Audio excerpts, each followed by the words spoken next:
So in my this fourth video, page number 4, last paragraph. As the years rolled by means passed by, we saw less of each other. अब जैसे जैसे समय गुजरता गया तो दूरियां दोनों में बढ़ती गई, क्योंकि ऑथर जो था वो बड़ा होता गया एज में, क्लास भी उसके जो है हायर क्लासों में पहुंचने लगा. For some time she continue to wake me up and get me ready for school. कुछ समय तक तो उन्होंने वही रूटीन विलेज वाला रखा, तैयार करना, सुबह उसको जगाना. When I came back, she would ask me what the teacher had taught me. और सिटी में जब वो स्कूल से घर आता था तो ग्रैंड मदर अक्सर पूछती थी क्या पढ़ाया गया.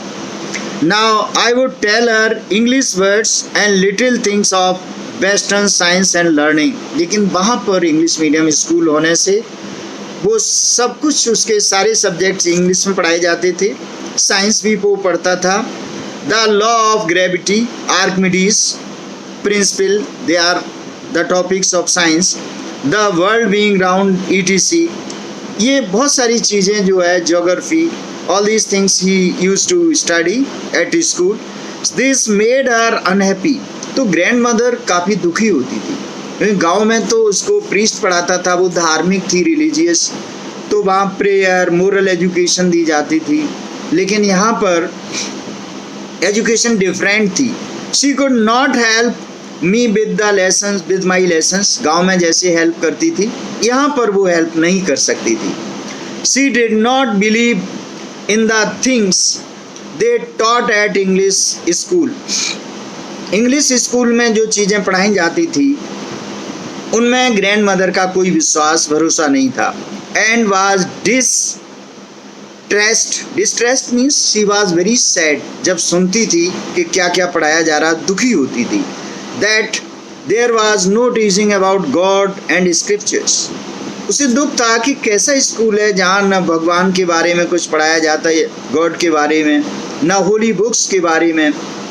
One day I announce that we were being given music lessons. और एक दिन जब नरेटर ने, खुशवंत सिंह ने जब ग्रैंड मदर को बताया कि उनको म्यूजिक पढ़ाया जाता, म्यूजिक लेसन्स भी पढ़ाए जाते हैं, शी वॉज वेरी डिस्टर्ब. अब तो वो बहुत डिस्टर्ब हो गई. To her music had lewd associations. उन दिनों म्यूजिक जो है उसको खराब माना जाता था, उसको एक ल्यूड कहते, बल्गर एसोसिएशन, भद्दा माना जाता था. इट वॉज द मोनोपोली, क्योंकि म्यूजिक उन दिनों जो था, मोनोपोली, सोल राइट्स ऑफ हार्लोट्स, जो प्रोस्टिट्यूट्स थी और जो बेगर्स, जो भिखारी थे, उन्हीं का ये अधिकार था म्यूजिक पर.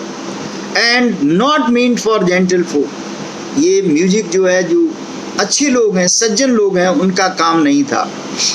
She said nothing but her silence mean disapproval. तो ग्रैंड मदर ने ये सुनकर कहा तो कुछ नहीं, लेकिन उनका साइलेंस इस बात को बता रहा था कि वो काफ़ी डिसएग्री थी, दुखी थी.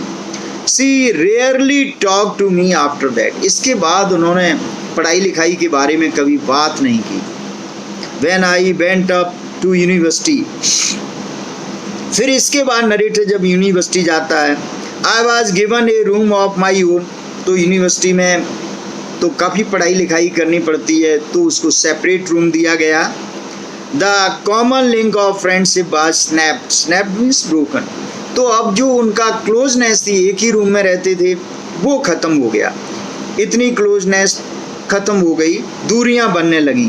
My grand mother accepted her seclusion. लेकिन ग्रैंड मदर बहुत समझदार थी, ज़्यादा पढ़ी लिखी नहीं थी, तो ये सेक्लूजन, ये लॉनलीनेस उन्होंने एक्सेप्ट कर ली. With resignation.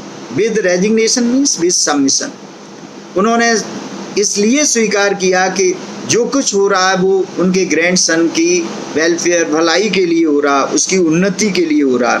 She rarely left her spinning wheel to talk to anyone. अब वो हर समय चरखा चलाती थी, सूत काटती थी, किसी से बात नहीं करती थी. From sunrise to sunset she sat by the wheel spinning and reciting prayers. केवल एक काम था, चरखे को चलाना, सूत काटना, और प्रेयर कहना हर समय, all the time her lips were moving in prayer. Only in the afternoon, केवल आफ्टरनून में सी रिलैक्स फॉर ए व्हाइल, थोड़ी देर के लिए वो रिलैक्स किया करती, आराम करती थी। टू फीड द स्पैरोज, और उस दौरान she was feeding sparrows, sparrows को खिलाती थी। While she sat in the veranda breaking the bread into little bits, जब वो बरामदा में बैठती थी और जो रोटी जो थी, ब्रेड, उसके टुकड़े टुकड़े करके डालती, छोटे छोटे टुकड़े डालती थी। Hundreds of little birds collected round her, सैकड़ों की संख्या में जो छोटी छोटी पक्षी थे उनके चारों तरफ इकट्ठी हो जाते थे। हर क्रिएटिंग ए वेरिटेबल बेडलाम, वेरिटेबल कहते हैं रियल ट्रू, बेडलाम कहते हैं ये वेरी कंफ्यूजिव नॉइज, जो पागल खाने में चिल्लाते हैं पागल, उस तरह की नॉइज ऑफ चिरपिंग्स। तो पक्षियों की आवाज़ आती थी, बहुत चीखती थी। They were making a lot of noise these birds sparrows. Some came and perched on her legs, वो इतनी फैमिलियर ग्रैंड मदर से हो गई थी कि कुछ तो पर्च कहते सीटेड ऑन हर लेग्स, उनकी लेग्स पर बैठ जाती थी। अदर्स ऑन द शोल्डर्स, और कुछ जो है उनके कंधों पर बैठ जाती थी। Some even sat on her head, और यहाँ तक कि कुछ उनकी हेड पर भी बैठ जाती थी।